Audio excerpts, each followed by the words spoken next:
પદ્મ પુરાણનો 6થો અધ્યાય એ વિધિ કથન છે, નીતિ નિયમોનો અધ્યાય છે. સનત કુમારોએ આ અધ્યાયમાં વિધિ કથન કર્યું, નીતિ નિયમો બતાવ્યા,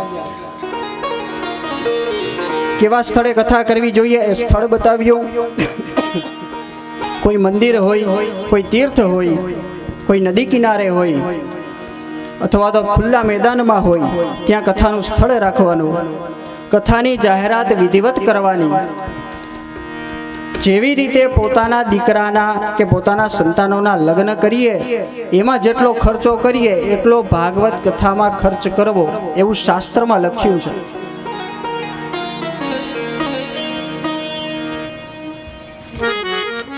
એમાં નિમંત્રણ સૌને આપવાનું, દરેકને આપવાનું, અને નિમંત્રણમાં શું લખવાનું એ પણ લખ્યું છે. શ્રીમદ ભાગવત પિયુષ પાનાય રસલંપટાઃ ભવંતશ્ચ તથા શીઘ્રમ આયાત પ્રેમ તત્પરાઃ નાવકાશઃ કદાચિચ્ચિદ દિનમાત્રમ તથાપિતુ સર્વથા ગમનમ કાર્યમ ક્ષણોત્રૈવ સુદુર્લભઃ. ભગવત કથા રસિકજનો પ્રેમથી પધારજો કથા સાંભળવા.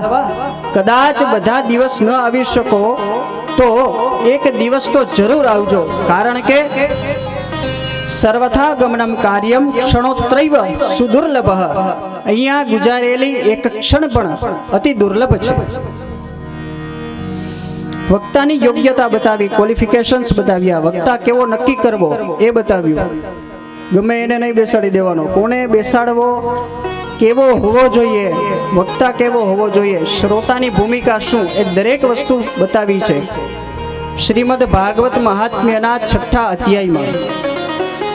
વિરક્તો વૈષ્ણવો વિપ્રો વેદ શાસ્ત્ર વિશુદ્ધિકૃત દ્રષ્ટાંત કુશલો ધીરો વક્તા કાર્યોતિ નિસ્પૃહ. વિરક્ત હોવો જોઈએ, ભગવાનનો ભક્ત વૈષ્ણવ હોવો જોઈએ,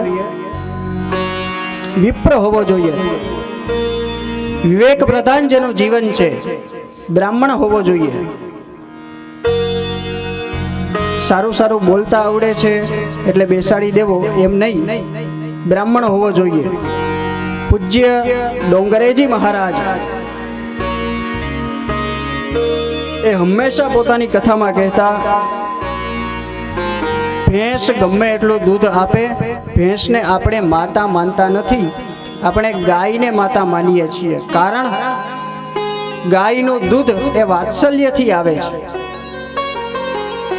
એમ વ્યાસ ગાદી ઉપર બ્રાહ્મણ જ શોભે. વેદ શાસ્ત્ર વિશુદ્ધિકૃત,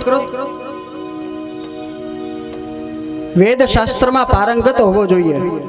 દ્રષ્ટાંત કુશલો ધીરો, ધીર ગંભીર હોવો જોઈએ. દ્રષ્ટાંત દ્વારા સિદ્ધાંતને સમજાવવામાં નિષ્ણાત હોવો જોઈએ. વક્તા કાર્યોથી નિસ્પૃહ, અને અતિ અગત્યનું નિસ્પૃહી હોવો જોઈએ. મને શું મળે છે ને મારા કેટલા ઈ પેલા જોવે એવો નહીં. આપણને મળે કે ન મળે, આપણને આપણી વાણી પવિત્ર કરવાનો આ અમૂલ્ય અવસર મળ્યો છે.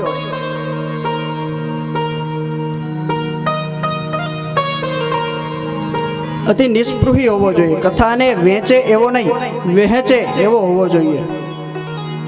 અને કેવો વક્તા ત્યાજ્ય છે એવું પણ બતાવ્યું છે. એના પછીનો જ શ્લોક છે, અનેક ધર્મ વિભ્રાંતાઃ સ્ત્રૈણાઃ. અનેક ધર્મમાં વિભ્રાંત કરતો હોય, આજ કંઈક બીજી કથા કરતો હોય, થોડાક દી પછી જોઉં તો કંઈક બીજું, એનું ને એનું એક જ વક્તાનું જે નિવેદન છે એમાં જ વિરોધાભાસ લાગે, આવું હોય, એવો ન હોવો જોઈએ. સ્ત્રૈણાઃ પાખંડવાદીન, પાખંડી ન હોવો જોઈએ.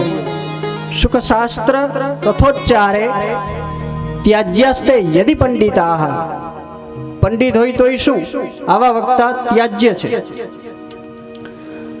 અનેક ધર્મમાં વિભ્રાંત કરતો હોય, સ્ત્રૈણ હોય, પાખંડ પ્રચારક હોય. રામ કૃષ્ણ બ્રહ્મા વિષ્ણુ અને મહેશને માનનારો હોવો જોઈએ, અને એ જ વક્તા શોભે. અંતરશાક્તા બહિર્શૈવા.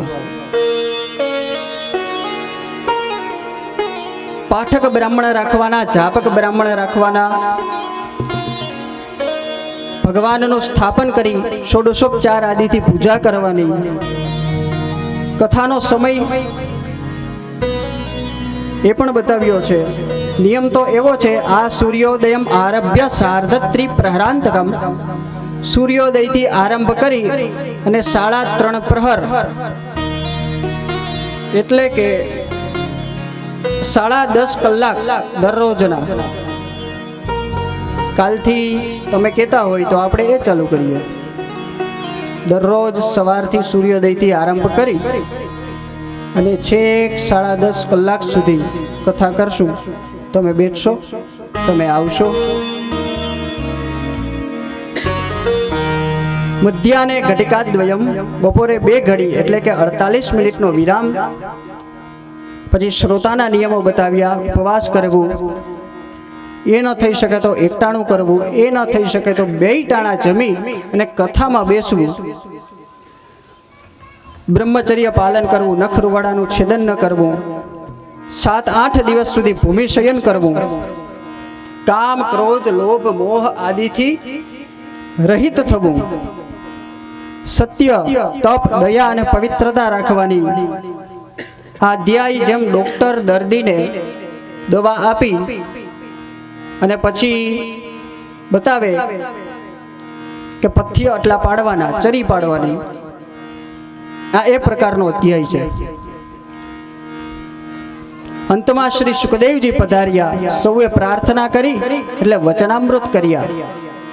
નિગમકલ્પતરોર્ગલિતમ ફલમ સુખમુખાદમૃતદ્રવ સંયુતમ પિબત ભાગવતમ રસમાલયમ મુહુરહો રસિકા ભુવિ ભાવુકાઃ.